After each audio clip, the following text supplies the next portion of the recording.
Sahana Vavatu Sahano Bhunaktu Sahaviryam Karavavahe Tejasvinavadhitamastu Ma Vidvishavahe. Om Shanti Shanti Shanti. So last week, despite Krishna's encouragement, Krishna is doing his best to encourage Arjuna. You can do it. You will do it. Arjuna is still finding reasons to be pessimistic. That's the nature of the mind. So if that's the case, don't take it too hard on yourself. And his journey is regarding the spiritual pessimism. So his spiritual pessimism is starting to set in. And the reason is because Arjuna is now starting to understand, having heard sufficient knowledge, that this journey is not as easy as he thought. It does involve quite a bit of refinement of the mind. It does involve management of the mind. It does involve purification of the mind. So we're not going to hold that back, okay? There is work, and that's okay. In any kind of area that you go to, that's going to be the case. And Arjuna is starting to feel, because of that realization, that he can't actually do this. Right? He was very optimistic until he heard the sadhana of Vedantic meditation, and he thought, my God, I can conquer wars, I can conquer warriors, I can conquer the world with my four brothers, Pandavas, but the one thing that I cannot conquer is my own mind. This is why they say that the greatest victory in life is to conquer your own mind. And Arjuna is having the exact same realization. So if you feel like that, that despite all of the spirituality you've done, and if you think that your mind is, it's like a tornado, then it's okay, relax. This is the nature of the mind, and there's a way around it, and that's why Vedantic meditation is there. So Arjuna now realizes that the prerequisite to Vedantic meditation is mind mastery. So you can't just jump right into the meditation, into Nididhyasanam. You have to have a prepared, clean, sattvic, reflective mind. And without that, then it's going to be a struggle.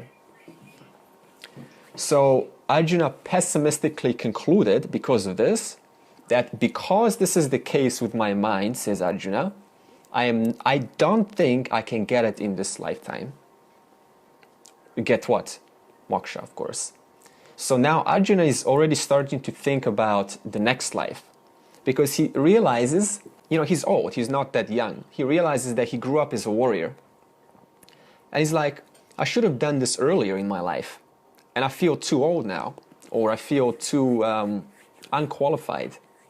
I feel like I just jumped into this, and I don't know a lot, and now I'm being told, all these practices, and I'm not that good. So this is understandable. And he's starting to kind of feel like children. Some children, when they pass an exam, they feel, or when they do the exam, they feel like they didn't do very well. So they start to think about doing the exam better next time. You know that feeling where you're given an exam and you do the best you can, but then you realize based on doing it that I don't know very much. I thought I know, but the questions were tricky. And then we submit our papers, and already before we even get the results, we start to think, I didn't do very well. So the self-criticism starts to kick in, pessimism. And of course, they do this before the results come in. So Arjuna is starting to feel exactly like this. He hasn't even attempted the meditation. He hasn't even did enough self-inquiry. And already, just having heard the knowledge, he's starting to feel overwhelmed. So the first lesson that we can pick up is if you ever start to feel overwhelmed, the only reason for that is because the ratio of knowledge that you're taking is greater than the actual practice of that knowledge. That's a proven formula. So if someone gives you a topic and you see how much there is to do in that topic, then there's going to be overwhelm. But you'll find that if you start to do those techniques, you actually start to look for more knowledge, right? Because you want to improve your technique. So you need to use this reverse psychology and reverse it. If you feel overwhelmed, start practicing as soon as possible. Otherwise, overwhelm is going to further incapacitate the individual and discourage them from moving forward. So this is just common sense. So now, because of this, Arjuna wants to know what's going to therefore happen to this yoga brashtaha. So yoga brashtaha simply means one who has failed, did their best, but they failed due to obstacles. Failed at what? To fully self-realize. Failed at obstacles to assimilate this knowledge. So we talked about 3 obstacles last week. Remember, we talked about adhidaivika, which is cosmic or natural obstacles. For example, if it's raining and you don't like rainy days, then you just say, I'm not going to go because it's raining and it's cold and I like hot days, so I only go when it's hot. So that's adhidaivika coming into effect and preventing you from attending. We also talked about the second, adhibhautika, which is the immediate environmental forces. So suppose that your friend needs your help and you being a good person, you want to help them. So now you get caught up in that work and it's natural to do that. But then we miss an opportunity to learn. Or a friend needs you, or your wife, you start having a nice conversation with your wife or your spouse, and it sort of looks it's going well, then I don't need to attend because you're in that momentum of feeling good. So it's hard to come out of that momentum. Or the car breaks down, or anything that's environmental, like traffic jam, and you say, I couldn't bother going, I'm just going to turn back and go back. I can attend this next time. Those kinds of impacts. And we also said adhyatmika, which is personal situations. So the most common is illness, for example, or a headache, or too many desires, or judgment factors starts to kick in. Like, I don't like them after all. So this justification starts to come in. And that prevents the individual from attending. So the problem with this is, don't think it's just going to happen one time. This is a repetitive habit. So if it happens with one time, it's going to probably happen with everyone. So that's why we have to be careful and not to fall for these. So this yoga brashtaha, which you can just convert as a spiritual failure. When I say failure, all I'm saying is one who has spiritually done all they could in their last life, and because of these obstacles, they could not go all the way, so they're given another chance. So that's what a yoga brashtaha is. A yoga brashtaha, therefore, is like a glowing amber. An amber, if you know, like burning, burning coals. Now, it doesn't seem like there's a lot of power there because it's covered temporarily by the ash. But what happens when, for example, so it looks as though it's not powerful, right? As though it's not bright. But what happens when there's a little bit of wind that blows it away? Not only does it blow away the ash, so what does the wind represent? Life. Because you're in life, so you've got these samskaras, these spiritual samskaras, and as soon as life blows them from different directions, it triggers you. Then not only does it blow these little dusts from the mind, but also it gives power to these spiritual samskaras. So just like when you give wind to those embers, it turns into a big fire. So what this really means is once you put these spiritual vasanas, these spiritual samskaras in your mind in this life, they can never be destroyed. So they're like glowing embers. Next time they're activated, they only easily burn up. They turn into a big fire. So what happens is,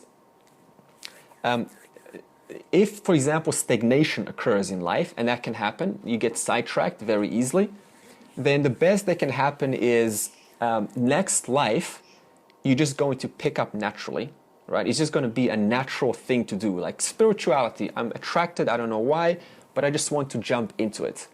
So the best thing that can happen is, well, you can get stagnated, it's okay, but just because you've been exposed to this knowledge and these vasanas never die like glowing ambers, then next life, a little bit of spirituality, you immediately jump into it.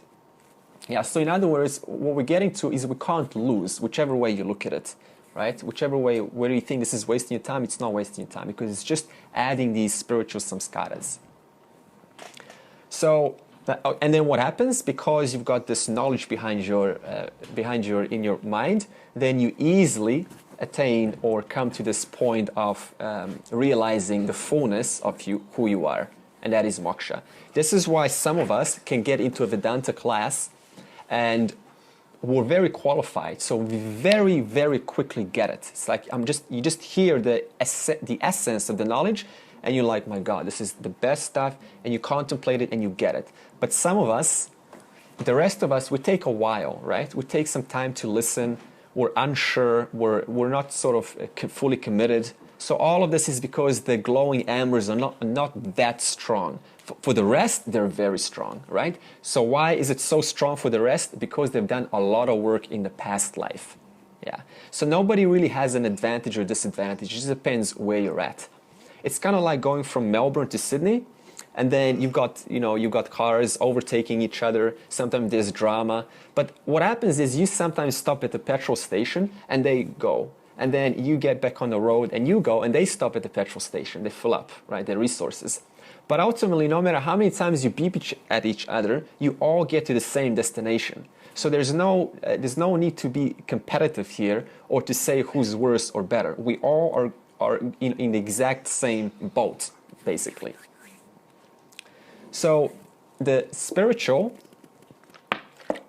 failure called the yoga brashtaha, in past life has failed, no doubt.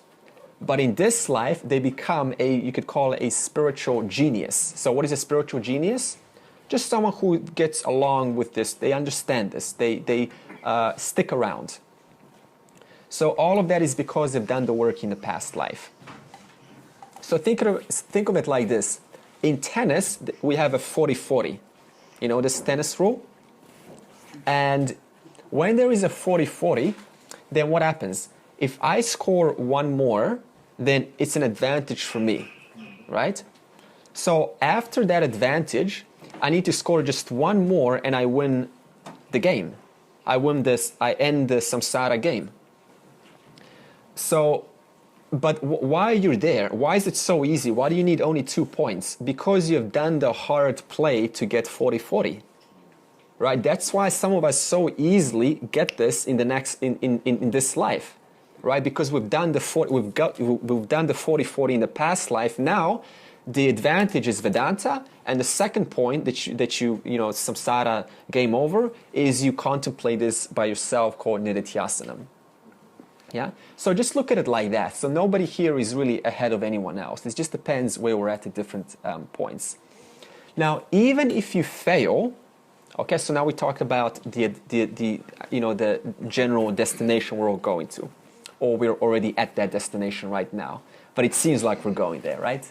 So even if one does fail, then because they've been exposed to this knowledge called Jnana Yoga, the minimum benefit, which is actually an incredible benefit, is punya palam. In other words, you have good merit on your side. And punya palam, we said last week, is the secondary benefit, avantara palam. For example, a coconut, think of a coconut tree, the first benefit is a coconut, but secondary benefit, you have like coconut kneecaps if you play rugby, it's more ideas, right? You have coconut cups and so on. So that's all secondary benefit. So in this case, even if one does fail to assimilate this completely, there are these second benefits, which is in the next life, it becomes extremely easy to go forward and everything becomes very effortless. So, and besides the punya palam, we spoke last week about benefit heaven, if that is what you want, a loka. And in heaven, you, of course, once you exhaust your punya palam, then you're coming back down to the bhuloka, the earth. It's very easy to understand. Whoever goes to heaven, think of a rocket, right? Now, when the rocket is flying away from earth, you feel like happy, like I'm going away higher and higher and higher. But what are you probably not thinking about? The fuel that is running out every single minute. So as soon as the fuel runs out, the rocket's going up, but then it's going to fall back down from whence it came. In the same manner, going to these lokas, which is described in the Karmakanda section of the Vedas, it tells you exactly how to get there. Then what happens is you come back. And tell me this, when you're happy, does that last a short time or a long time? When you're very, very, very happy? Short time. So in the same way, because heaven is such incredible pleasure and happiness, it's as though it's just like 1 second. You see that? You see, so there is no winning here until one ends this entire journey, because even heaven is also samsara. It's also time bound. In the Katha Upanishad, the second part, Canto 3, verse 5, for your reference, it says there's 14 lokas in every Brahmananda. Brahmananda means in Sanskrit cosmos, or a universe. So this means that out of the 14 lokas, the Katha Upanishad says, 12 are not suitable for moksha. So 12 are not suitable. Only 2 lokas are suitable for moksha. The first one is Bhuloka, which is where we are at now. Now you're probably wondering, what's the second one, right? I want to know that one. The second one is the highest loka. Nothing can go higher than that. It's called Brahma Loka. Now, Brahma Loka is the home of Brahmaji.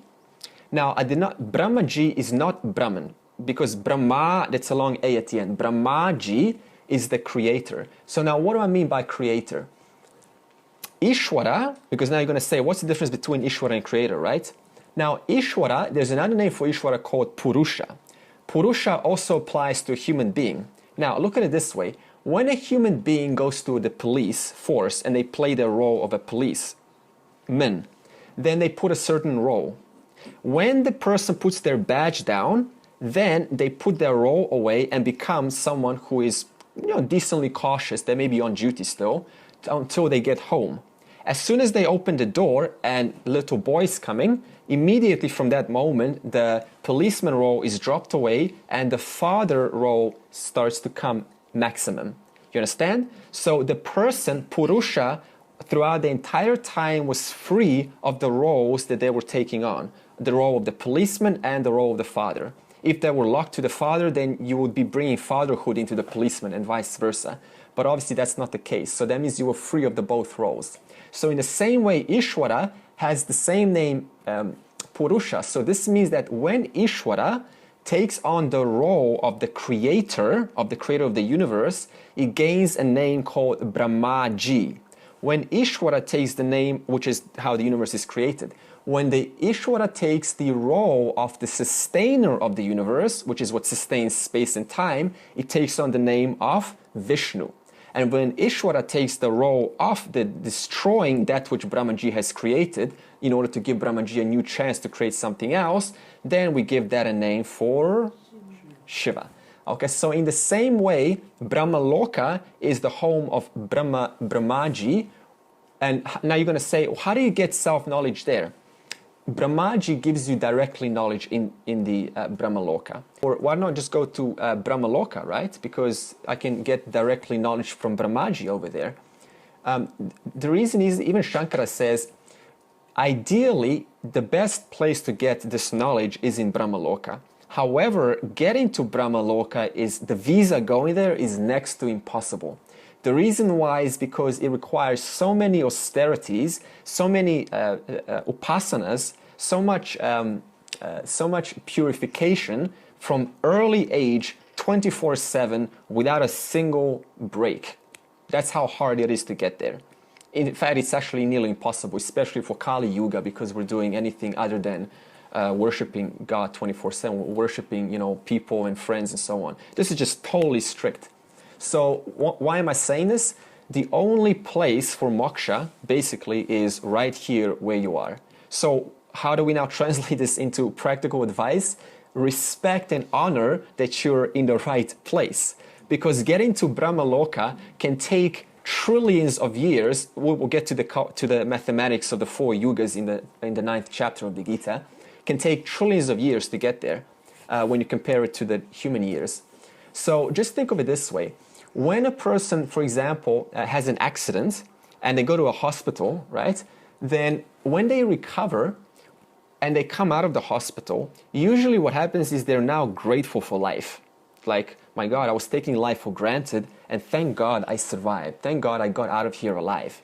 So now what happens is their view about life starts to change, and they start to appreciate life. And they say, I'm never again going to waste my time doing useless activity, because now I realize how precious my life actually was.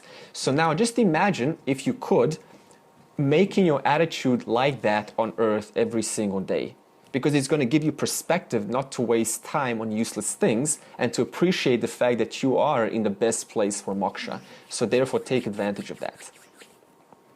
Okay, so now the question is, what makes this spiritual pursuit for this yoga brashtaha possible? And there are 2 conditions. The first one is the environment has to be suitable. If you're born in a slum, then is that an appropriate environment to instigate thoughts of spirituality? Probably not, because we're thinking about survival needs. So the first condition is the environment for scriptural study, not just for living, but scriptural study. That means what? A place that shows you the Shastra. And the second is you should have an interest in the Shastra, because somebody can show you the Shastra, but if you don't have the interest, then you're missing an opportunity. So this means the family and the society conditions should be present, number 1, and they should be endorsing this Shastra and the importance and the value of following a religious, spiritual life. And also, the Shastra should be available, and the classes should also be available. And also, besides that, see, this is all environmental factors, yeah? Besides that, sometimes the most self-realized, you can call them just ordinary people, they don't want to teach this. Even, for example, Tapovan, the teacher of Chinmayananda, who he was learning from in Rishikesh in the Himalayan mountains, he was very passionate, Chinmaya. And when he heard this Vedantic knowledge, he wanted to come down and teach it. And Tapovan said, I don't recommend you do that, because you don't know what you're up against. There's going to be so much resistance and so much, you have to maintain it, you have to answer these questions, and it's a lot of hard work to show the masses the truth of who they are, because they're going to resist naturally, and they're going to go back into the world. So Chinmaya did not, he had so much passion, and he still decided to teach this. So this means what? Not only does the environment has to be suitable, but the Shastra has to be available, and the teacher has to also be willing to teach who knows this knowledge. Because once this knowledge is known, you're like, who am I teaching, right? It's all just a big dream. Who am I actually teaching? I'm teaching no one. I'm just teaching myself in the form of a different character. So this means even the Acharya has to then decide, based on all of these factors, has to say, despite it making no difference, there's nobody to save here, despite all of that, I still choose to teach. So you can see how small factor this actually comes down to, end of the day, when you're here on Bhuloka. So this means, in summary, in some cases, the environment is a plus. You're in a good environment, but the interest is not present. That means you're once throwing their life away, basically. And in other cases, the interest is present, but the opportunity is not present. For example, someone needs to go away for work to survive, but over there at new place, the opportunity is not available, so they don't even get into or continue their spiritual pursuit. So I'm saying this just to see how small of a chance this end of day comes down to. So now, on the top line, verse 43 is going to say, Tatratam buddhisam yogam. Now this first word on the top line, now this first word tatra means, Krishna is saying, in that environment, in what environment? In those 2 conditions, that means where the conditions of the environment are met, and the conditions of the teacher is also present, and there's interest, in that place, the yoga brashtaha, which is a aspiring person, that's where they're born, in that place, with those two conditions. So this means most of us, if not all of us, are yoga brashtahas. Otherwise, you probably wouldn't be here because you wouldn't have these two conditions met. So what happens is because they are born tatra in that place, what happens is their spiritual life starts very, very early because of these two conditions being met. So that's a big bonus. So, and this is also true in any field if you think about it. Even if, for example, a musical genius, very young, right? They're like 10. And then they start playing the piano, and you're like, where's this coming from? Like, you're surprised. And now think about it logically. When you see someone that's good, right, at something, is that an accident? What's the cause of their goodness? The previous asanas. Huh? The previous. Yeah. So their goodness is an effect. Their skill, their caliber is an effect. So if you're good at something, that's an effect of what? Of some cause in the previous time that you have worked hard to attain that goodness, which people now say you're good at something. See, we usually, when we see a good person, it's whatever it is, art, music, composition, cooking, whatever it is, we usually don't consider the unseen factors. And what are those unseen factors? The work, the constant work they have put behind working 24/7, probably harder than most people, to make them worthy of being, without even wanting to be called that, but somebody calls them, you're so good at what you do. In other words, just like when someone is born and they're naturally good at something, is that an accident? See, you have to give you can't just say, oh, they're just good. You need to give a logical reason, and the only reason that can explain that is some past work that has been going on, which we don't see in the immediate background, despite them not being in the right environment. They're still good at playing music. Explaining what? Purva with a long U, Purva Janma, earlier lifetime. So they have done the work in the earlier lifetime to make them naturally good in this life at what they do. So this is also supported by Brihadaranyaka Upanishad, and it says that when the jiva travels, the jiva is just take it as the subtle body. When the jiva travels, they take with them all their karmas, okay, all of their upasana. Upasana means their mental worships they have done in the past life, and all of their vasanas, all their tendencies. So all of this gets taken and put into the sukshma sharira, the subtle body of the next life. And because it gets put into there, then they naturally become good at what they're doing, which is why it explains how we're all naturally good at certain things and not at others, because we have done the work in the past life. And this is also tying with the Sam Buddhi Yoga. Is it there? Sam Siddhao. Which is, no, Buddhi Sam Yogam. Okay, so what it's saying there is, okay, same thing, associated with knowledge from previous life. So it's the same idea. These upasanas, these vasanas, and these karmas are all associated from previous life and put into this mind of a yoga brashtaha, and you naturally are good at what you do. So, furthermore, for a yoga, some attributes. So for this yoga brashtaha person, do we all know what yoga brashtaha means? Okay. A person who did not go all the way to moksha last life, in the previous life, but they have done a lot of work. So now they're continuing their work. Just in one short, they haven't passed the exam, right? So they failed, they're a spiritual failure, but they did the best they could. Okay? So every time I say yoga brashtaha, I'm referring to a spiritual failure. Don't take failure as a bad word. What is a yoga brashtaha? A spiritual failure. Okay, that's good enough. Okay.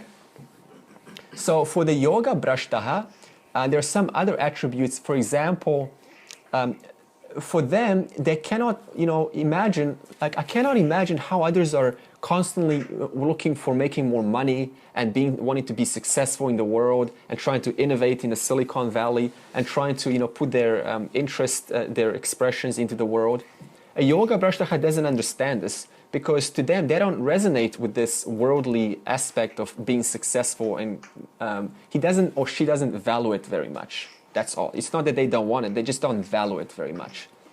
And they know that it's not important, that's all. It's not that they put it aside. It's just not that important. I need it, but it's not that important. That's not what life is about. So what happens is this yoga brashtaha, instead of reading books how to make money, they read what? Books on spirituality. They're attracted to spiritual courses, no matter what kind of courses they are.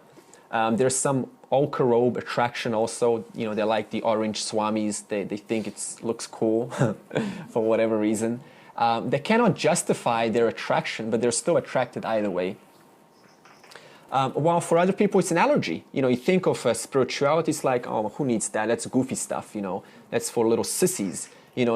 Here, go and hunt woman, go and make success, be someone big, be a president or something, right? So for a yoga brashtaha, they just don't value, they cannot explain their inclination for innocent attraction, unstoppable attraction for spiritual pursuit. That's what a yoga brashtaha is. So just the fact that you're here, and if you stay, or even if you don't stay, if you go elsewhere, it's probably going to be another spiritual place, right?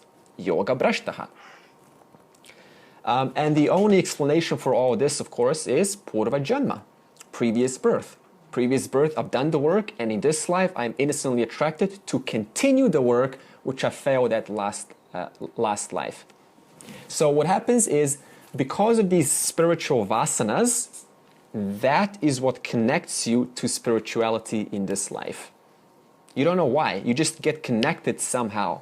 Why? Because your vision is on spirituality, so you get connected.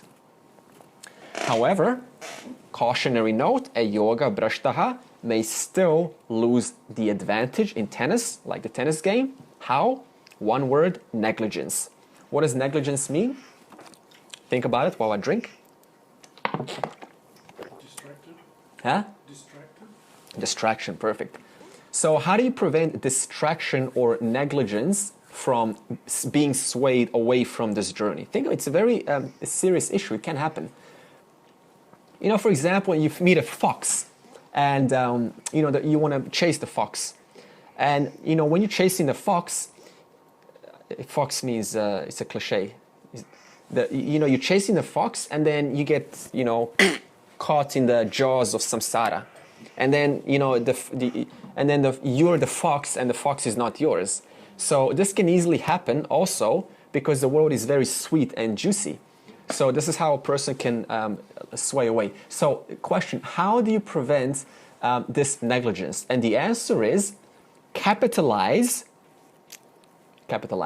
Okay, use your free will to take advantage of these spiritual vasanas that you have. So if you're attracted spiritually, you need to protect that, nourish that, cultivate that, nurture that. If not, then the world is going to nurture you with, its little delicious foods and delicious offerings.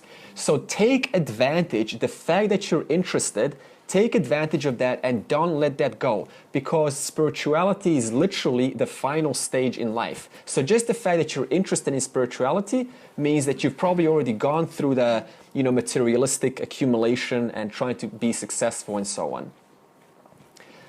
So it's just a metaphor. If you have a burning flame in a lamp, and if the lamp is unprotected, if the flame is unprotected, and the wind of Maya, the wind of samsara blows, it's going to put that spiritual flame out, right? So what do you need to do? You need to create a protection. You need to be very conscious about where do I expose my jnana indriya, my senses, so that I don't get swayed away into a nightclub or some prettiness in the world or something like that. So be very strong about your vision. That's all we're saying. Not cautious. You're smart enough. You don't need to be told cautious. Just have the vision very strong in your life. So if the flame is protected, then you can take advantage, and the yoga brashtaha can use that to solve the equation in this life or the next life. Right? Because suppose one doesn't get it, but because you've protected your flame, in the next life that flame is still in the mind. It gets carried over. So that flame just easily gets ignited by the wind. Okay, so protect. And on the beginning, it's going to be a little bit hard, because when you start pedaling a bicycle, it's a little bit hard, right? But once you start pedaling, then it becomes very easy. That means you can even stop pedaling because the momentum catches on. So this means in the next life, if one doesn't get it in this life, what happens is very early on, you get attracted to spirituality. And on the beginning, it's a little hard. One foot is in like, it's goofy stuff. I want my boys, my girls, I want my friends. But there's a little bit of more distancing away from that, more into spirituality, and then you're completely into spirituality. So protect the flame. Okay, verse 44. Purvabhyasena te naiva hriyate hyavashopi saha jijna surapi yogasya shabda brahmati vartate. We'll pose a question out of this verse and ask, how does this spiritual inclination express itself in this life? How does it express itself in this current Janma?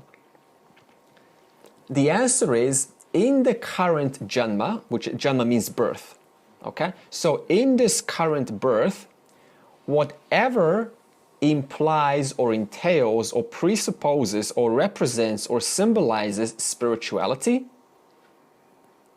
you jump into. Very easy. So how does the spiritual inclination express itself? Whatever the field happens to be regarding spirituality,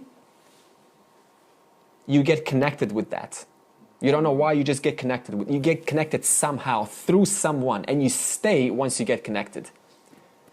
So in other words, the person is unintentionally attracted. You didn't intend it. You didn't write out your sketch out. Today I'm going to do money. Tomorrow I'm going to have an interest for spirituality. It's just innocent. It's just unknowing. It just starts.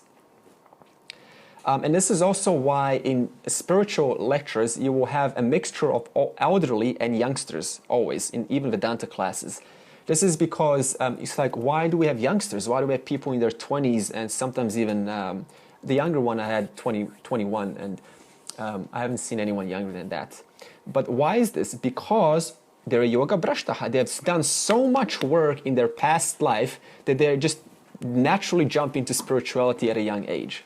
And old age sometimes is because it takes time to mature. The mind takes time to mature, and then it jumps into spirituality, and it drops the materialism. So this is also a very, sometimes a problem in the family, is the parents say to their children, no, you need to put this Gita away.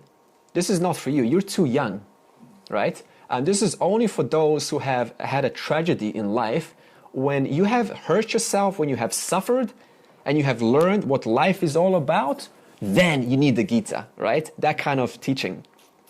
But despite being told that, this person who's young, they have no problems in life, they have no tragedies, everything's okay in life, and they still are attracted to spirituality. How do you explain that? Because they have done so much work, it gets carried over. And it gets early, very early, it blossoms. So, why is this? Abhyasena, because of previous practice. In other words, of purva vasanas, of previous vasanas, which get re-established in this life. And this person is therefore hriyate. They are sucked into, they are drawn to anything connected with spirituality. That's how they undergo their journey. So, question, drawn how? Hriyate, they're drawn. How are they drawn? Ashwaha api saha. Meaning what? They are drawn as though they can't control it. Without their will, without deliberate plan, without any intention, they're drawn into it. Unknowingly, helplessly drawn. And also, what else is going to happen is, even if they're materialistically pressured by their parents or society, like, you need to go out there and you need to succeed, right? It's common. No, put this stuff away. You need to do something, major with your life. What's going to happen is they're going to get into materiality, in materialistic world, but they're not going to be able to survive for too long. There's going to be a constant, like, contraction, in the chest, in the heart. Something's going to be like, I don't want to be here. But they're going to stick around because they've been told to stick around. So they're not going to survive very, very long, these yoga brashtahas. Also, do you know Aurobindo, the story? He's a great yogi, and he's passed away. He was born in India, and his parents did not like the Indian culture. They did not want him to have the Indian ways. His parents liked Western. And so they kept him away from his own culture. And they sent him to England to learn from, the Western education, and they paid for him. And what happened was, he quickly found friends, or connected with at that time, the Indian freedom movement, with some people who were promoting, standing up for the freedom of India, because it was still under the Britain colony.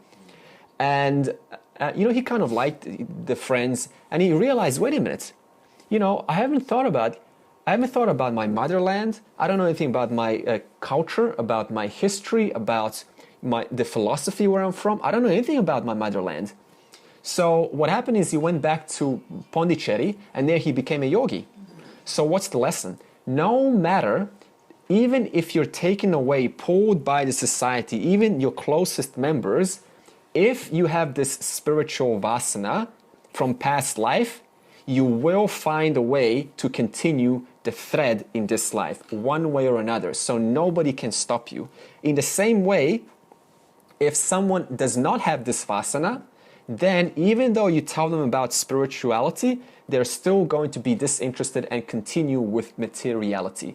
This is why, if someone in your family is not interested, you need to leave them alone, because they're not going to be interested. The best we can do, the common question comes up is, my son, I'm in Vedanta, or I'm in this truth business, and my son or my daughter, they think it's goofy. They think the Gita is all about fighting and violence and all that, and I'm trying to bring them into it. What should I do? The answer is very simple. All you can, because remember, their karma has nothing to do with the parents. You might just put two different people.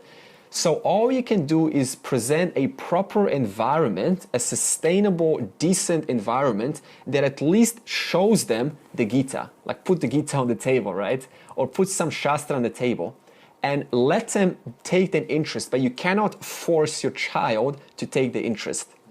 So how do we convince our children to be interested in this? Because a parent may be very smart, but the kid may not know that. All you can do is just provide a sustainable environment, and don't even hope for them to catch the interest.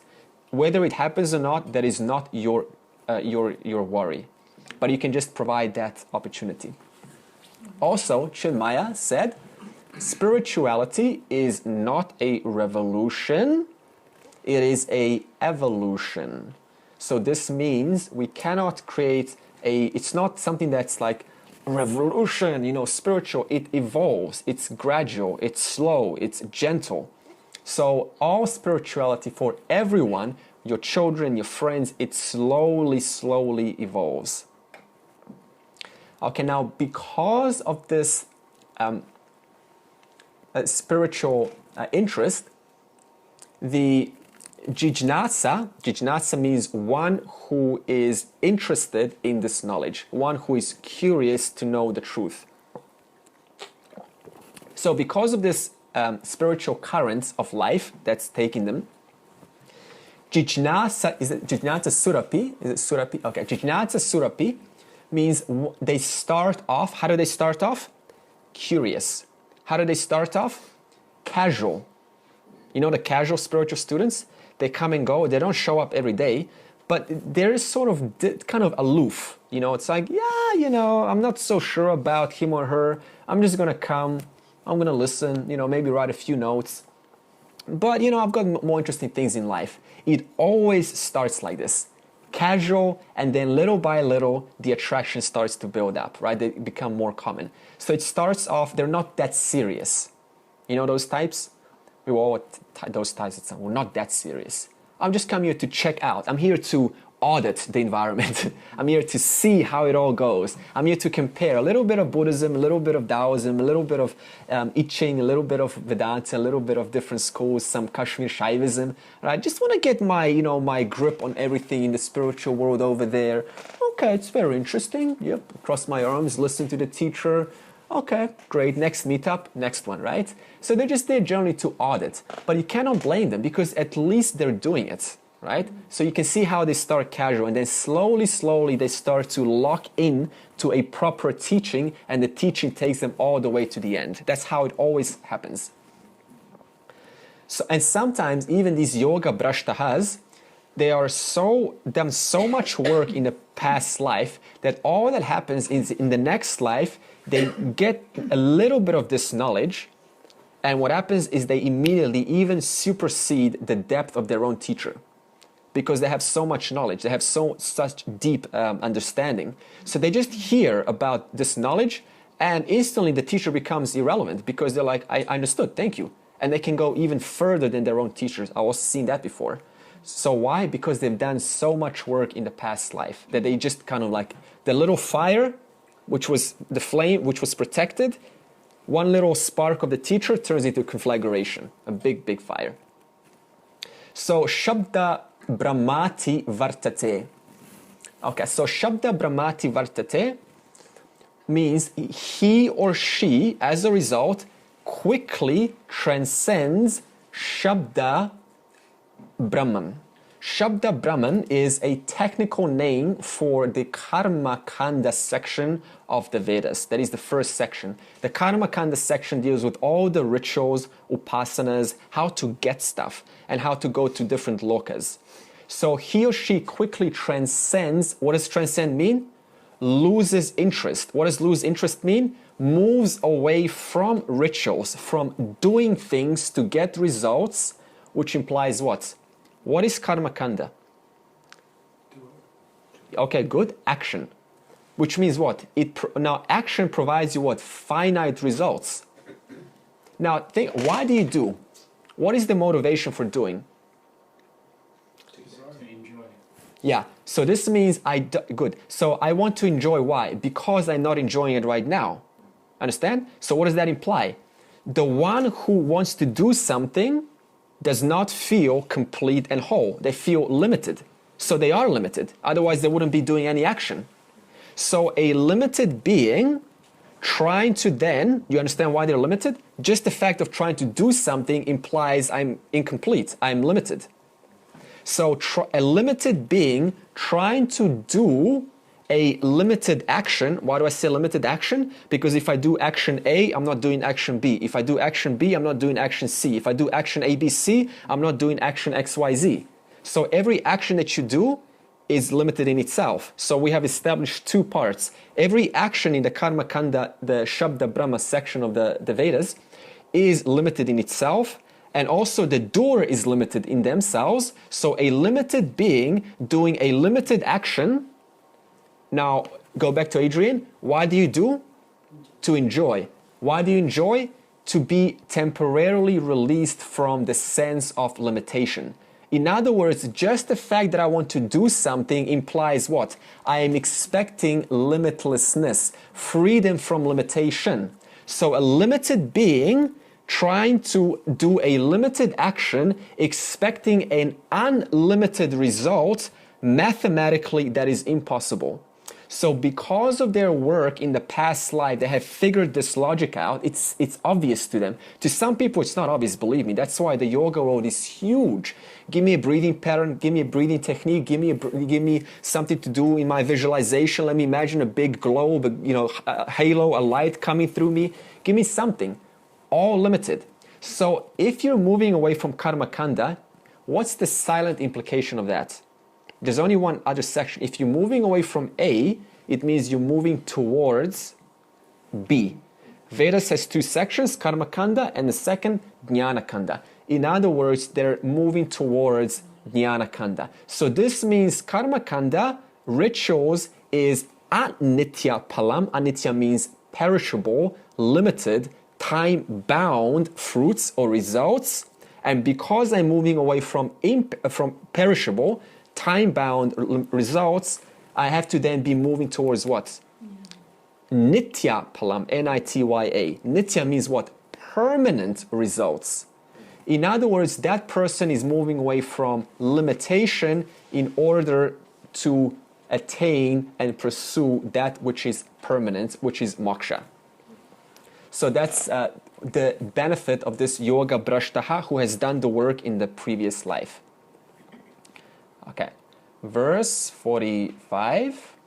Prayatnad yatamanastu yogi samshuddha kilbishaha aneka janma samsiddhaha tato yati param gatim.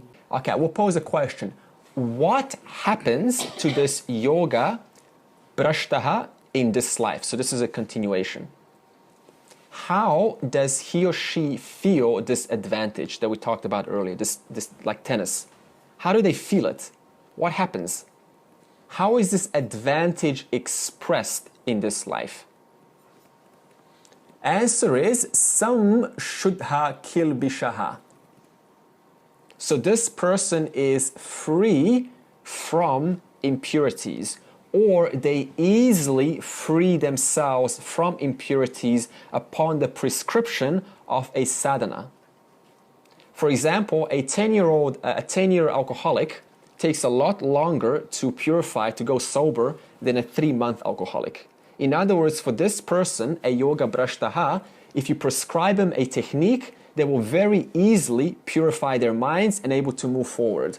Whereas someone who hasn't done all this so much work in the past life, you give them all of the techniques in the world and they say, that's not enough, right? I still need more.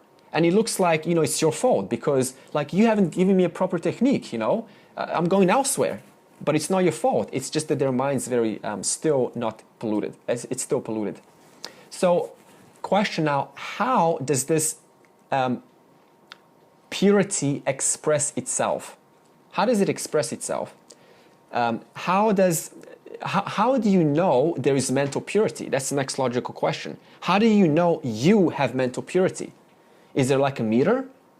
You do something and then you get purity 7 out of 10 and then you got 3 more points to go. An app, you put a fingerprint and then purity 6 out of 10 and then it gives you a list what to do for an extra 4 points. You don't need to do all of that. It's a very simple solution. So on the beginning of chapter 6, we actually said purity is indicated how? By your natural inclination for spirituality. I did not say you need to be holy, or you need to be hugging everyone, or you need to love everyone, or you need to be the most perfect person that never swears in their entire life. That is irrelevant how you are as a person. Just the mere fact of having an interest in spirituality, whatever it is, indicates immediately you have sufficient mental purity. And what did I say earlier on?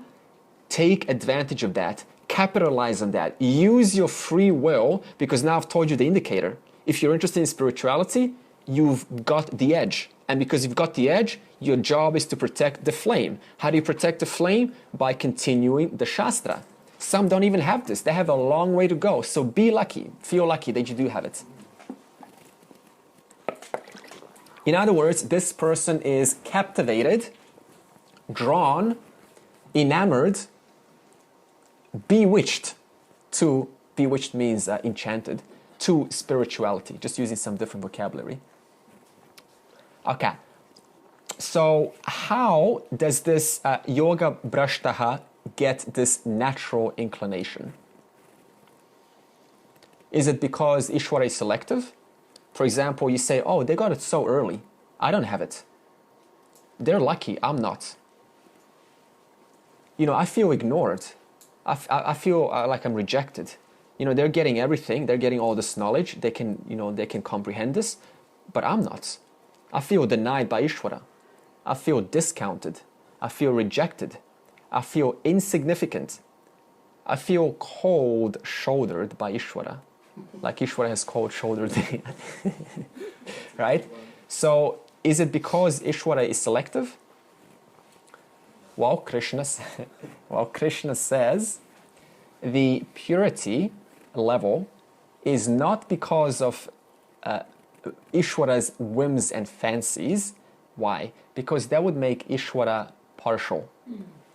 What that would basically mean is Ishvara will be like, okay, she's going to be a great pancake maker. This person's going to be a fantastic mechanic. We're going to have a spiritual genius over here. That one over there is going to be a total fool. They're going to be clumsy. This one's going to be like a really, smart person who's going to make an atomic bomb and, decimate 100,000 bodies. This one's going to be a fantastic, educator. This one's going to be just a nobody, right? Now tell me this, just common sense. Remove all the knowledge we've learned so far. Common sense. Is this kind of Ishvara worthy of being respected and worshipping? This kind of partial. Okay, here's a little, okay, I'm going to say yes. Why? From whose point of view is the answer going to be a yes? Think about it this way. If I am lucky, if I'm better than you, then from my angle, it is definitely respectable, right? Because I feel lucky. So therefore, I'm going to respect Ishvara for making me lucky. But here's the flaw in this thinking. When do you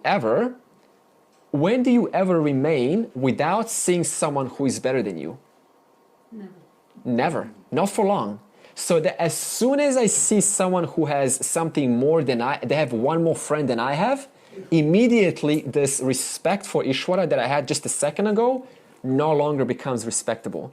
In other words, no matter which way I look at it, this kind of partiality, thinking that Ishvara is there to give someone good luck and someone else, this does not work just based on logic alone. If you think of it, yes, it's true from your standpoint, but if you compare yourself to someone else, then you suddenly lose respect for Ishvara because, oh, I don't have one more friend. I don't have $1 extra in the bank account. So this kind of thinking has to be thrown out. Okay, so Krishna says, therefore, this kind of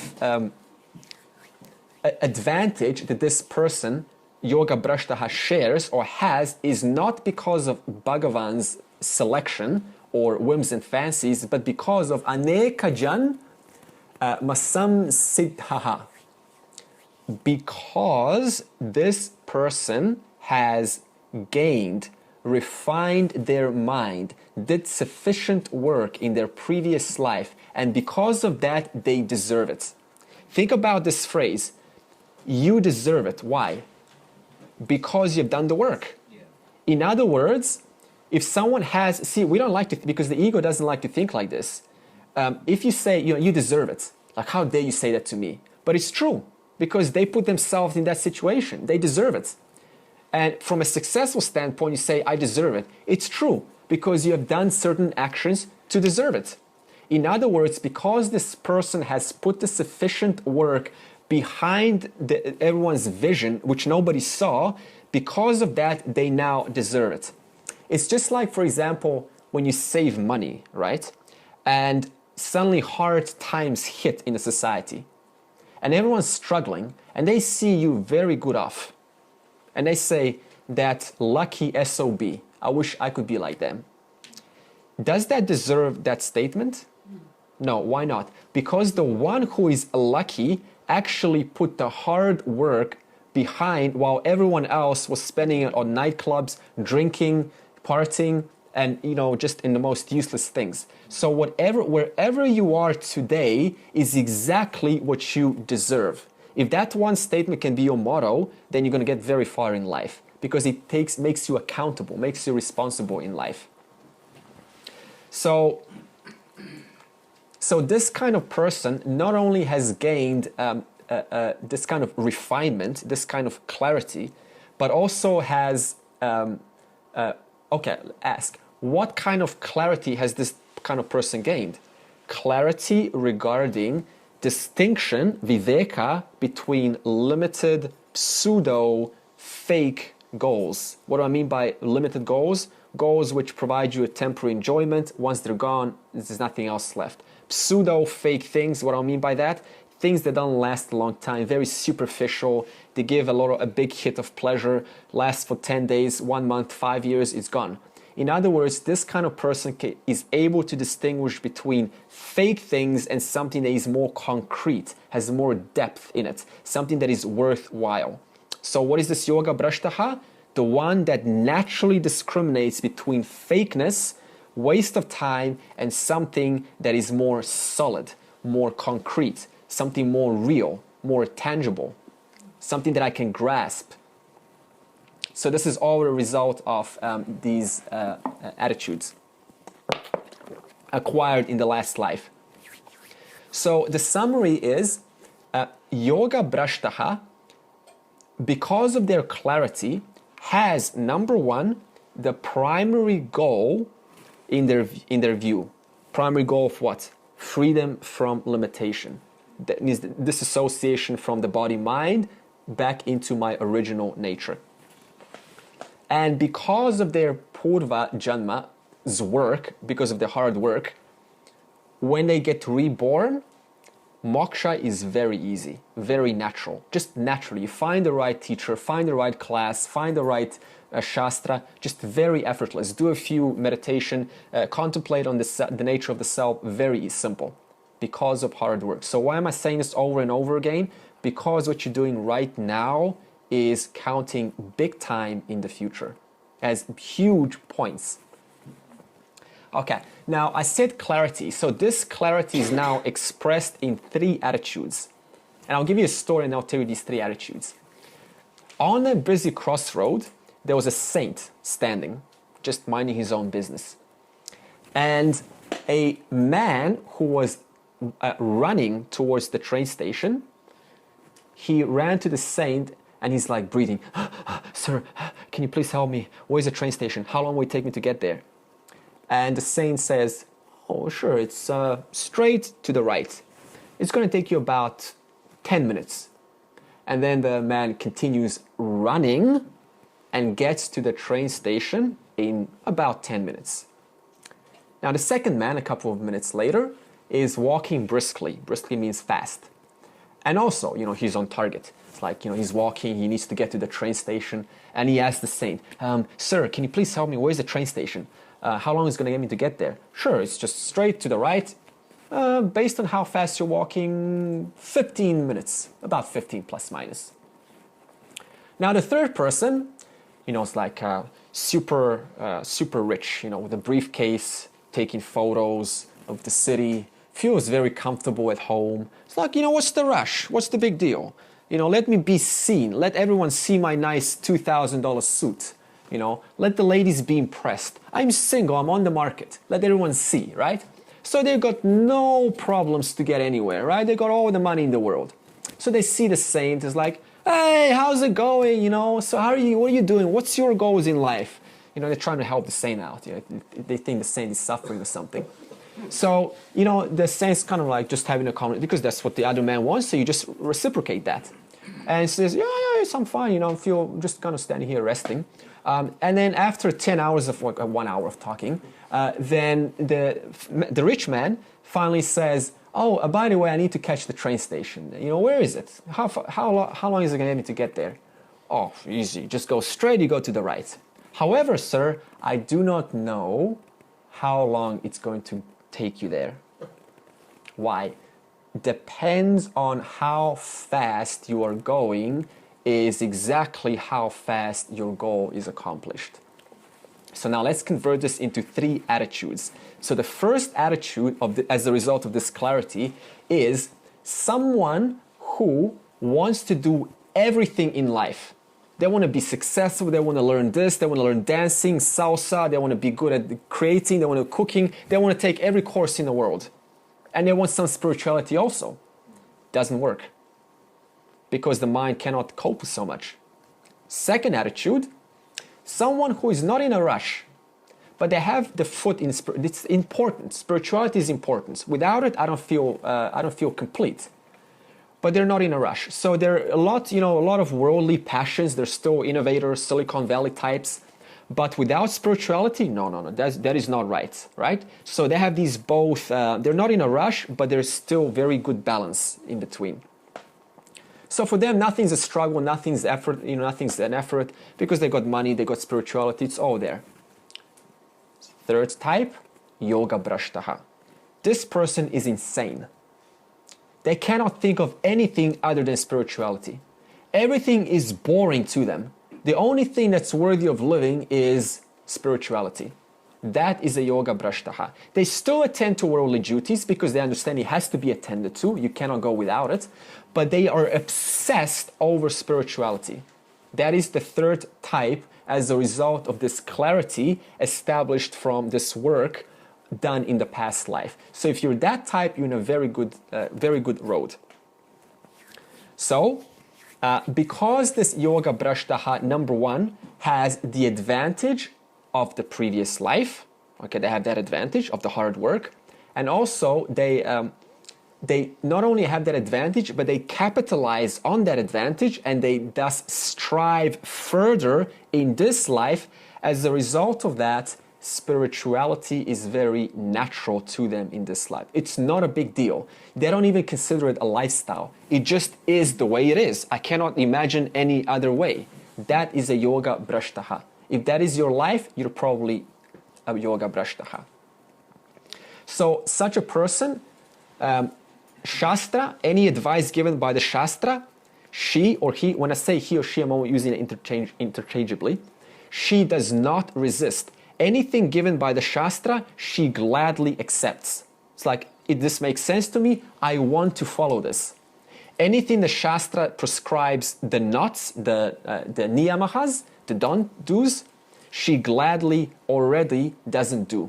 She resonates with it. Yeah, I should not do this. So in other words, they very naturally lock into the puzzle or the advice given by the Shastra. That is a yoga brashtaha. They naturally get it. Why? Because the past work has already been done sufficiently and they're able to comprehend that in this life naturally. Okay, now one question is going to come up before going to the next verse. Suppose, it's regarding karma. Suppose somebody asks now, what if I have past sanchita karma papa palam? So I'll explain. What if I have past life? Okay, do we know what sanchita karma? Sanchita karma is all of the karmas of all lifetimes put together.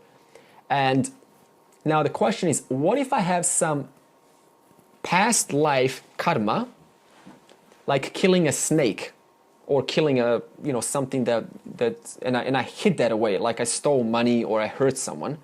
What if I did something bad? And would that intervene in this life while pursuing spirituality? And how am I supposed to manage that? Is that going to stop me from pursuing this because I have to pay back the price of hurting someone in the last life? It's a valid question, right? So the Shastra has a very nice answer. Suppose you did kill a snake or you hurt someone really badly or something has happened. Because these spiritual vasanas are so strong that they're able to postpone your prarabdha karma in this life of having killed the snake in last life. Thus, in other words, you're putting off bad luck to a later date. Why? Because your sole interest is on what? Moksha. So in other words, no matter what you've done, however the person has bad things done in their last life, just by keeping your eye on moksha, that is your freedom, your joy, that is going to alone postpone any prarabdha karma of the bad deeds or the palam performed in the past life. So in other words, you can cheat your way to good luck just by focusing on this knowledge. In fact, Krishna says many times throughout the Gita, all you have to do is keep your eye on me and I will take care of everything else. look at it this way. Ishwara's laws and orders are obligated to cause you, to help you to succeed if all you want is to understand what all this is. Have this clarity of a yoga brashtaha, of a jnani. In other words, if you can keep your eye on this, Ishwara's promise is you will be successful in life and nothing can hinder you, because why? You are living the highest purpose in life. And for that reason, no person has any right, and I will help you so that no society or nobody causes you to go off the path. That's how powerful this knowledge is. The law of karma says you have to pay back. Well, if you're pursuing this, then Ishwar is obligated to postpone and to make this path clear. Because remember, you did not accumulate your karma. We did not create this world. We just find ourselves in this world, and because we're born, we end up collecting all these karmas. So if you're able to focus on your highest purpose, that alone is enough to clear the path and let you run this journey smoothly, postponing some of these prarabdha, not all of them of course, some of these prarabdha karmas, so that you can continue this journey without any interruption. Okay. So is that suspended for eternity, or is that suspended and then your good action or your dharma will actually dissolve it by bit over lifetime after lifetime? So Yeah. Okay, so it's not going to destroy sanchita karma. Only jnana, only self-knowledge will destroy that.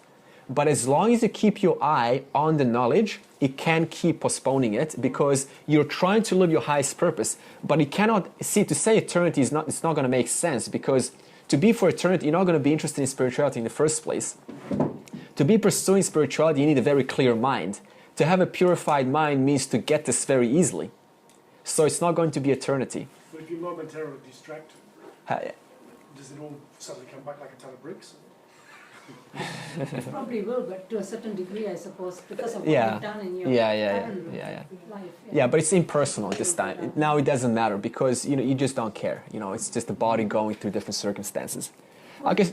Yeah, I think there was a story of, it's a true story. Yeah, There was a killer, a murderer, Yeah. was imprisoned in India, and he actually met somebody with spiritual knowledge Yeah. in the prison time, and he became totally entranced into spirituality, and he became a yogi. Wow. So this is something I read a long time ago. So Yeah. Oh. it happened in India. You see that? A murderer, I mean, he's already passed all his consequences. A very nice story. Yeah. It's a lot of stories like that, actually. Okay. So just one last point about this. So there's no reason to be pessimistic about any of this. That's the conclusion. Just look at your spiritual journey as something to enjoy, like reading a big book. Imagine being given a big book. Now, to go to the last page is there's no sense there, right? So just read one page at a time. No one's in a hurry here. You've got endless choice, endless opportunities. Remember what I said. As if your eye is on moksha, then Ishwara's laws and orders are obligated to make this easy for you, if your vision is strong enough. So enjoy the journey, and don't try to be like the not busy business person looking around. I've got all the time in the world. Okay, you're past that stage. Okay, verse 46. Tapasvibhyodhiko yogi jnanibhyo pimatodhikaha karmibhyashchadhiko yogi tasmad yogi bhavarjuna. Okay, here Krishna is now going to glorify Vedantic meditation. Glorify Vedantic meditation, the entire chapter 6. And he's going to not only glorify the meditator, but also the meditation. And he's going to talk about 5 different sadhakas. Adept. Adept means one who is an aspirant of spiritual knowledge. So sadhaka is a spiritual pursuing person. And he's going to say the greatest, out of all the 5 yogis, the Vedantic meditator yogi is the greatest. Now, when I say the word greatest, do not think as in better than someone else. Greatest just means closer towards the destination. Destination of what? Freedom from cessation of suffering. We call that moksha. Also because they're the closest towards the threshold of liberation. That's why they're the greatest. So all of these 5 types of yogis are called, sadhakas are called yogis. So now you can imagine the confusion that can go around if we speak about the yogi in the yoga world, the yogi in the Vedanta world, the yogi in the Upasana world, the karma yogi, the yogi here, yogi there, so many yogis. So the first yogi is tapas vibhyaha. It's the first word. Tapas vibhyaha is an ascetic, is one with strong self-discipline. So the other name for this is one who is strongly committed to mental worship called upasana. Upasana. Mental worship is doing all of the worship in your mind. It's no longer visible. It's no longer puja. It's no longer offering to the altar. It's no longer going to the temples. It's one step above that. The second type is a jnani bhyaha. Do not mistaken jnani for a wise person here. You can see how the verse, you need to look at the verse closely. In this case, a jnani means one who is in the stage of shravanam and mananam. I'm not talking about the enlightened jnani. The third type is a karmi bhyaha. Karmi bhyaha, where? Karmi bhyaha, okay. This person is committed to karma yoga, physical worship. And the last type is committed to nididhyasanam, which is a Vedantic meditator. I'm going to give you now the steps from the one farthest away from liberation towards the one that's closest to liberation. The first one is karma yogi, which means physical worship. The second is upasana, mental worship. The third one is shravanam, the one who listens to this knowledge. The fourth one is mananam, the one who not only has listened but also has contemplated on this knowledge.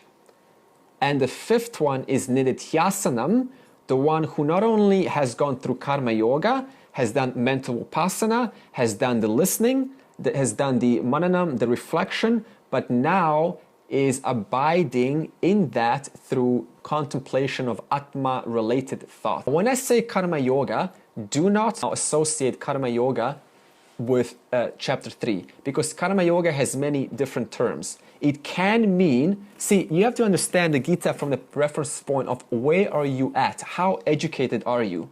Think about it this way. A person who has not gone through the Gita, for them karma yoga is just offering their results, their actions to the field, to Ishvara. They don't even know what Ishvara is. So in that aspect, karma yoga is the farthest. But if you've already done the work or know what Ishvara is, you know how, the connections between one and the other, in this case, karma yoga takes a way more advanced level. So you also have to take this into account. But in this verse, if we were to say the person who has not heard after chapter 3 only stopped at chapter 3, in that case, that would be karma. Even in that case, because they've already gone through chapter 2, and chapter 2 talks about the big vision of the entire whole. So just pure physical worship, uneducated person who's told, just participate, offer your results to God, that one is, in this case, karmi. Okay. So amongst all 5, a nididhyasanam, a Vedantic meditator, is in the greatest. They are in the highest plane. Don't take this word highest plane as some mystical statement. It just means they're most mature, most sophisticated. A grade 10 child is in a higher plane than a grade 5 child. It doesn't mean they're better or worse. It just means they know a little bit more. They have a bigger vision. Okay, why are they in a higher plane? 2 reasons. 1, they are closest to the destination, moksha. And number 2, they have already crossed the 4 paths. They've already done the hard work. Clear? 1 and 2. Okay, so now Krishna's advice to Arjuna, if we will put this into a practical format, would be to do 2 procedures towards moksha. So I'm going to simplify this in 2 procedures. The first procedure, what Krishna would say to the seeker, is first step is Shravanam. How do you learn anything? You sit down and you listen. High school, we listen throughout the entire years. Any topic you want to learn something, you go and listen. Simple. Anyone disagree with that? You listen and you practice. Huh? You listen and practice. You listen, you practice. At this stage, we're still at Shravanam, number 1.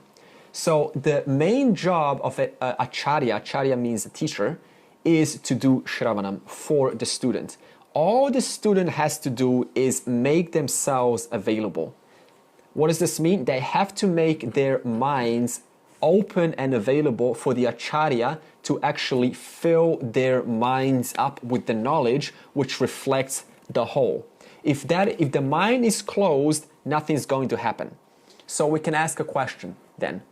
If, as a student, I need to open and show my mind and make it available for the acharya, what is an ideal kind of mind for Shravanam? The answer is empty, pure, and open. Why do I say empty? What does this mean? How do most students come? A lot of ideas about other schools. So what they're trying to do is they're trying to put Vedanta into what they already know. So you've heard one thing and then I'm like, oh, how does this fit with what I know? Let me put it into my existing model. But just the fact that the person's showing up means what? They haven't got the full picture. In other words, they're contradicting themselves. They're trying to put this and fit with their own model, which means their own model hasn't worked. And because it hasn't worked, now they're trying to put this onto what already hasn't worked. So now it's a mixture. It's all jumbled up. So open, curious, and available. Now, what is not an ideal mind of a student? One who comes with personal notions and prejudices and superimposes that over the teaching. This means the pramana, which means the means of knowledge, doesn't even stand a chance. No matter how good the acharya may be or not be, or how good and accurate and proven this pramana is, this Vedanta, it doesn't even get a chance to touch the student's mind. Why? Because they are dumping, superimposing, taking their own ideas and it's clashing with the knowledge that's trying to help them. That is not an ideal mind. And we all go through this stage sooner or later. And sooner or later, what happens in a spiritual journey, you give up. You say, nothing has worked. No matter how much time I resist, all it does, it just brings more conflict and I just give up. That is when you've got an open mind. Because the person figured out, no matter what I do, nothing's worked. I have no choice but to surrender. That is that moment when you're finally truly ready for an acharya to come into the life. Until then, it's all sort of, nice knowledge, interesting, okay, can't wait till I get back and do my own self-study, or YouTube videos or whatever it is, right? Not that anything's wrong with that, but they're not interested, they're not committed. It's just sort of, let's visit and, spend some time, kill some time. And also the teacher then has to do a lot of rubbish removal, because the more ideas, the more we have to sweep all that out, right? So that's a lot of hard work. That's why Vedanta has qualifications. And if some, usually most will pick that up instantly. And some classes are just designed that they're not going to survive very long. Because, when we tell you it's hard work, the moment someone doesn't want to hear that, it means what? They're not qualified. Okay, now, therefore, tasmad yogi bhavarjuna. Okay, translating. Krishna says, I can only teach you, Arjuna. But you have to do what? I can only show you, because remember I said 2 parts. Liberation, number 1, Shravanam. And number 2, did I say number 2? Number 2 is, I can teach you all I can, but you need to do the work yourself. That is called nididhyasanam. You need to take what you've heard in Shravanam and now contemplate it and abide in the knowledge which I have taught you in stage 1. So 2 stages. 1, Shravanam, and 2, the most important, because any person can make their mind available in class, anyone. But very few can take that and on their own time, when no one's holding them accountable, can actually persist and retain that knowledge through consistent self-inquiry. So 2 stages, Shravanam, and the hardest work, Ninityasanam, that is your part. So, Tasmad yogi bhavarjuna, Krishna says, I can only teach you, but the assimilation you have to do yourself. No exception. There is no way around this. Do not stop at mere listening stage. It doesn't stop there. Take what you've listened to, reflect on it, contemplate on it, think about it, recollect it, revise it, paraphrase it, say it in your own words, make a game out of it. Take one statement from the class or from the books that you're interested in and paraphrase it in your own words. A fantastic way that forces the intellect to understand what it just read. So if there's one tip you can take, how to convert Shravanam into actualized knowledge, paraphrase what you heard, because that forces you to put it into your own words. If you can't put it into your own words, it means you haven't understood it. Okay, verse 47. Yogi nam api sarvesham madgate nantaratmana shraddhavan bhajyate yomam same yuktatamo mataha. Okay, in the previous verse, Krishna only said that the meditator is the greatest. Here he's going to answer, meditator of what? Because you can meditate on pickpocketing someone's pockets. What does meditation mean? You need to think of it. You need to strategize it. You need to think it through. So we need to be clear, meditator of what? So one who abides in me, capital me means what? Because Krishna is speaking, so Krishna is a what? Ishvara. So one who abides in me is the best yogi. Meditate thus on me, on Ishvara, so far. However, question is going to come up and it's going to say, okay, meditate on Ishvara as what? Because that's a very vague statement. How do I meditate on Ishvara? Earlier in the 6th chapter, was it a couple of sessions ago, we said that Ishvara, listen, this is the most important part. Ishvara is none, okay, again, question. How do I meditate on Ishvara? Ishvara is what? We said Ishvara is none other than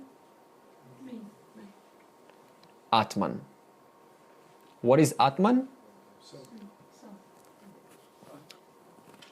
Okay, what is Atman? In few short words, as accurate as you can get, self-evident, aware, full existence. Are you self-evident to yourself? Does somebody need to validate you? So you're self-evident to yourself. Are you aware, full of your existence? Does someone need to say that you're existing right now? So your awareful existence is self-evident to your existence, and you are awareful of that. So what is Atman? Self-evident, fully aware, awareful of what? Not only of your existence, but whatever arises out of existence. Thoughts. Out of whom do thoughts arise of? Somebody else? Does somebody just like shoot thoughts at you? Out of whom do thoughts arise? Out of you alone. And where do those, when they end, where do they go back to? Do you just like drop into someone else's head, or did they go back into you? And you're aware of all of that. So you were not only self-evident to yourself during that entire process, but you were also self-evident about your existence. And not only were you self-evident about your existence, but you're also self-evident throughout the entire journey while the thoughts arose and they dissolved back into your existence. And you're aware of the entire journey. You're fully aware, full of all of that. So, how do I meditate on Ishvara? As Atman. So this means that Ishvara is not a person. This is very simple by now in class. Is not a person sitting somewhere, chilling out, smoking a cigar, looking down on people going, ha ha ha, this one's going to be, I like her bum, she's going to get moksha today, right? It doesn't work like that. It's just an impersonal, very compassionate, you can say, principle that simply provides whatever we're looking for. If you want, success in money, that is exactly what Ishvara is facilitated to provide you. If you want moksha, Ishvara's laws and orders are required to provide you that also. It all depends what you're looking for in life. So, the translation of this verse, we can say, with a mind absorbed in me, which is Paramatma, the Atman, or the Self, Krishna. Okay, what does absorbed mean? How do you absorb your mind into something? Do you just do it? Do you have to be, can you do it while you're dull? You have to be what? Concentrated, fully committed in order to have your mind absorbed. So the one who absorbs his or her mind in me means what? That mind whose mind is fully concentrated and committed, saha yuktaha tatamaha. Saha yuktatamaha, on the last words here. That person is the greatest sadhaka. Because they're what? They're the most attached, they're the most devoted, they're the most committed to me, Ishvara, to the self. Now, the greatest amongst whom? Sarvesham yoginam, the greatest amongst all yogis. Finally, saha me yuktatamaha mataha. This is my teaching, Arjuna. This is my vision, Arjuna. And that concludes chapter 6. That's quite interesting, the self-evidence and awareness spells out SEA, S-E-A, which after all, we talked about the ocean and the wave, it's an easy way to sort of remember it. Yeah. Okay. We will close with this together. Om Tat Sat Iti Shrimad Bhagavadgita Tsu Upanishads Brahma Vidyayam Yoga Shastre Shri Krishna Arjuna Samvade Jnana Yoga Nama Shashtho Dhyayaha.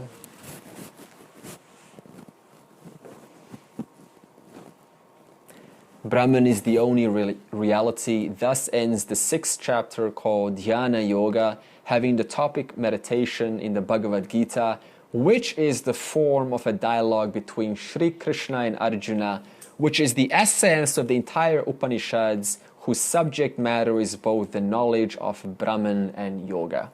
What we are studying is the Bhagavad Gita.